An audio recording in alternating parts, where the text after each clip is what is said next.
Hi friends, இன்றைக்கி எங்கள் வீட்டு சமையல் ரூமில் தான் பார்க்க போகிறோம். இதான் சமையல் ரூம் வாசல் இது எங்களுக்கு செங்கல் தான் போட்டிருக்கோம். அப்புறம் சமையல் ரூம் வாசலுக்கு நேர் பார்த்தீங்கன்னா நமக்கு சிங்க் இருக்குது. மேலே ஃபில்ட்ரு மாட்டியிருக்கோம். அப்புறம் பக்கத்தில் ஜன்னல். அப்புறம் கவுண்டர் டாப்பில் அடுத்து டபுள் பர்னர் கேஸ் ஸ்டவ் தான் நம்மகிட்ட. இந்த ஸ்டவ் வாங்கி ஒரு 15 வருஷம் ஆகுது பார்த்துக்கோங்க. அதை வச்சுருக்கோம். அடுத்து பக்கத்துலேயே ஆயில் கேன் வச்சுருக்கேன். தேங்காய் எண்ணெய், கோல்டு வின்னர், பாம் ஆயில், கீழே உப்பு டப்பா வச்சுருக்கேன். அப்புறம் பக்கத்தில் ஜீனி, இந்த ஐட்டங்கள்லாம் இதில் கொஞ்சம் வெயிட்டாக இருக்கிற ஐட்டங்கள்லாம் இங்கே வச்சுருக்கேன். அடுத்து மேலே உப்பு, வத்தல் எல்லாம் வச்சுருக்கேன்.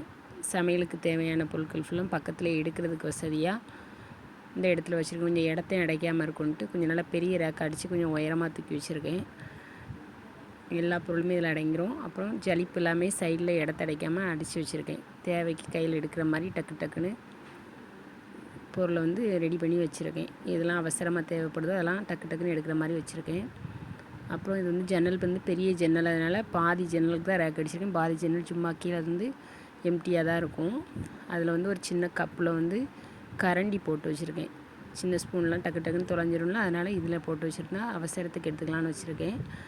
அப்புறம் இந்த ஸ்லாப் கொஞ்சம் நீட்டமாக இருக்கும். அதில் லாஸ்ட்டு ஒரு அருவா ஓரமாக இருக்கும் எப்போதுமே. மிக்ஸி, இந்த பெரிய கரண்டிலாம் யூஸ் பண்ண கரண்டி கீழே இந்த தட்டில் போட்டு வச்சுருக்கேன். ஒன்று ஒன்றா இருந்தால் கஷ்டமாக இருக்கும், மொத்தமாக போட்டு வச்சுருக்கேன்.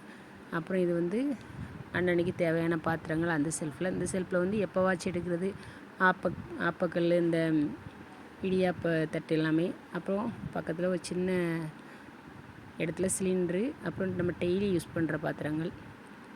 இது பிள்ளைங்க ஸ்கூல் கொண்டு போகிறது. எங்கள் வீட்டில் பொருட்கள் நிறையா இருக்குது. எல்லாமே மேலே போட்டு கட்டி வச்சுருக்கேன்.